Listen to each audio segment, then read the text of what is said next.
Bonjour à tous, bienvenue sur cette nouvelle vidéo YouTube. Alors aujourd'hui, nous avons rendez-vous avec nos anges gardiens. Je sais, vous allez vous dire, mais Fabien nous a déjà beaucoup parlé des anges gardiens, c'est vrai. Mais d'une part, on n'a jamais terminé de parler, de transmettre et d'expliquer, il y a tellement à dire sur nos anges gardiens.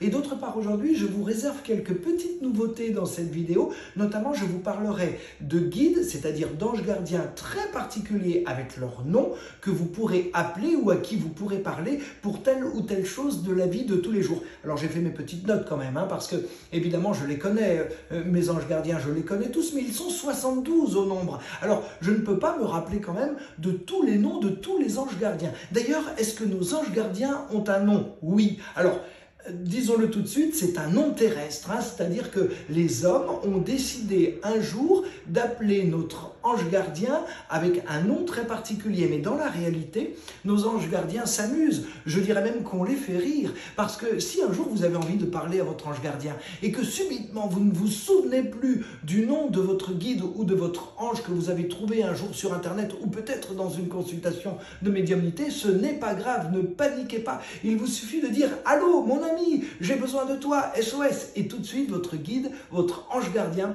va se trouver à côté de vous. Je vais redire une chose essentielle que j'ai déjà dite évidemment dans mes vidéos. Nos guides, nos anges gardiens ne sont pas nos défunts. Pardonnez-moi d'insister, mais c'est tellement important. Nos défunts sont à côté de nous. Ils peuvent être à côté de nous. On peut recevoir les messages de nos défunts à travers les consultations spirites, que d'ailleurs j'ai le plaisir de faire très régulièrement. Mais ce ne sont pas nos anges gardiens. Nos anges gardiens, ce sont nos guides. D'ailleurs, guides et anges gardiens, c'est la même chose, je le rappelle une fois de plus. Nos anges gardiens sont des êtres supranaturels qui ne sont jamais venus sur cette terre, qui sont les envoyés du Créateur, de la création, qui sont nos petits protecteurs, j'allais même dire nos nounous. Vous savez, quand on est petit, des fois on va à la crèche, on a des nounous, et bien voilà, ce sont nos nounous, nos anges gardiens. Ils nous aiment, ils nous connaissent mieux que nous-mêmes. Vous pouvez tout leur demander. Il y a plusieurs catégories d'anges, je dirais particulièrement deux. Les anges mentales, c'est-à-dire notre guide qui vraiment nous connaît depuis toujours, qui a été avec nous avant notre incarnation, qui a préparé avec nous notre incarnation et qui est là pour les grandes lignes de notre incarnation, pour les grandes lignes de notre chemin de vie. Et puis il y a les anges physiques, c'est-à-dire les anges du quotidien. Si on a besoin d'un petit peu d'énergie, hop, on fait appel à eux. Si on a besoin d'une place de parking, hop, on fait appel à eux. Si on a besoin d'énergie particulière pour un rendez-vous au travail qui nous stresse un petit peu, hop, on fait appel à eux. Donc vous comprenez, il y a ces deux catégories d'anges. Et puis une troisième catégorie, un peu particulière, moi je les appelle la hiérarchie spirituelle divine. Ça veut dire quoi? Ça veut dire que au gré de notre chemin de vie et de nos décisions, donc de notre libre arbitre, parfois on évolue. Tant mieux d'ailleurs, il vaut mieux que ce soit dans le bon sens. Bon, on évolue. Eh bien, quand on va évoluer, quand vous allez être dans un moment de votre vie où il y a beaucoup d'événements, où il se passe beaucoup de choses, des guides particuliers vont venir à vos côtés, en plus de votre ange gardien mental, en plus des anges physiques, et ce guide qui va venir, il va venir pour un temps précis, pour votre évolution. Ça peut être une évolution professionnelle, une évolution familiale, ça peut être l'arrivée d'un enfant, ça peut être quelque chose de très négatif que vous vivez et subitement il faut faire changer les choses. Ça peut être votre évolution spirituelle. Bref, quel que soit le mode évolutif qui est le vôtre, ce guide particulier va être là pour un moment, pour vous guider, j'allais même dire pour vous soulever, vous voyez, pour vous envoyer vers les étoiles, c'est-à-dire le plus beau qui puisse exister sur Terre. C'est pas beau quand même. Je trouve que c'est extraordinaire de savoir, mes enfants, que notre guide est là, que notre ange gardien est à côté de nous et qu'on peut à tout moment faire appel à lui, lui parler et lui demander des choses. Il n'y a pas de tabou. Vous pouvez parler très tranquillement à votre guide, à votre ange gardien, peut-être chez vous, dans votre chambre, dans votre petit bureau, quand vous êtes tout seul. Vous pouvez parler à votre guide quand vous faites une petite balade. Vous pouvez parler à votre guide même quand vous êtes en train de faire vos courses. Si c'est le seul moment de la journée où vous avez un tout petit peu de temps ou un tout petit peu l'esprit libre, eh bien, on laisse la liste de courses de côté, hop, et on peut en même temps parler à son guide.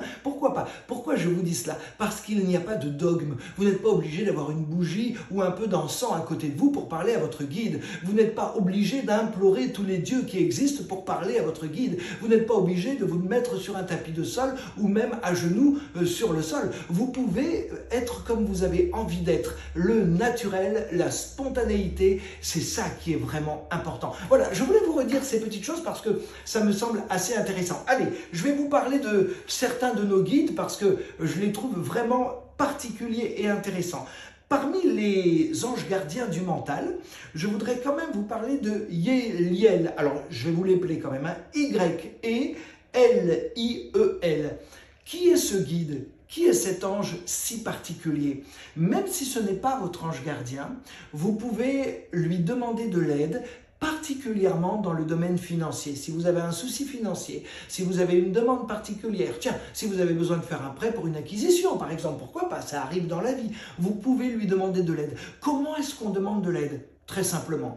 Vous commencez par le remercier. Ça, c'est la première chose à faire, hein, le remercier. Et ensuite, vous lui demandez simplement qu'il puisse être avec vous pour que ce que vous êtes en train de mettre en place puisse se réaliser. Et à nouveau, vous remercier. Donc en fait, il y a une boucle et il faut que la boucle soit bouclée, hein. Vous commencez par remercier, vous faites votre demande et vous finissez en remerciant. Et puis, mon petit secret, vous avez peut-être vu ma petite vidéo sur les visualisations par le miracle. Eh bien, vous pouvez, en plus de votre demande, aux anges gardiens, vous pouvez faire la visualisation qui amène le miracle. La visualisation, ça veut dire que vous vous mettez déjà dans l'esprit et dans le fait que ce que vous êtes en train de demander, ça s'est déjà passé, ça s'est déjà réalisé. Ne dites surtout pas « je veux » ou « je souhaite ». Dites « j'ai ». Ça y est, j'ai acquis, la chose est faite, c'est positif. Et ainsi, vous mettez en place les choses dans l'univers, c'est presque comme un ordre à l'univers pour que les choses puissent se passer. Donc c'est quand même quelque chose de très important. Je voulais vous parler également de Nitaya. Alors, je ne parle pas de Nitaya parce que c'est l'un de mes guides, à moi, personnellement. Non, ça ne vous intéresse pas. Non, je voudrais parler de Nitaya parce que Nitaya est là pour votre évolution spirituelle. Vous voulez que je l'épelle? Allez, vous êtes sûr? Allez, je vous fais ce plaisir. Je vais l'épeler N-I-T-H A-I-A-H. Nitaya, c'est un guide aux consonances féminines, je ne sais pas comment on pourrait le dire. Cela veut dire que c'est un guide très particulier, très fort en puissance, mais en même temps avec une douceur et une très très grande sensibilité. Si vous êtes en train d'évoluer spirituellement, si vous avez envie d'évoluer spirituellement, si vous avez des images, si vous avez l'impression d'être un petit peu médium mais que vous ne savez pas comment apprivoiser tout cela, demandez à cet ange particulier une aide parce que je trouve ça extraordinaire. Et puis je voudrais vous parler d'un troisième ange particulier, Poyel, P-O-Y-E-L. Poyel, c'est l'ange des protections des habitations. Si vous partez en voyage, si vous partez en vacances, si vous partez pour plusieurs jours et que vous avez envie, besoin que votre bien soit protégé, que ce soit d'ailleurs un appartement ou une maison, n'hésitez pas à demander protection à Poyel. Poyel fait la protection des lieux d'habitation, mais pas uniquement, des voitures également. Si vous voulez que votre voiture soit garée et invisible, c'est-à-dire qu'on ne puisse pas la voir d'une certaine façon, que personne ne puisse essayer de venir l'endommager, demandez une protection particulière à Poyel par rapport à votre voiture et vous verrez que c'est absolument extraordinaire. Voilà mes amis, je voulais vous parler absolument de nos anges gardiens et de ces anges en particulier. J'y reviendrai peut-être un autre jour dans une autre vidéo, mais je trouve que c'est très très important. N'oubliez jamais que vous n'êtes pas seul, vous n'êtes jamais seul, vous avez toujours du soutien, vous avez toujours de la protection à travers nos guides, à travers nos anges gardiens. Je vous souhaite une belle continuation, prenez surtout soin de vous et à bientôt pour une nouvelle vidéo sur ma chaîne YouTube.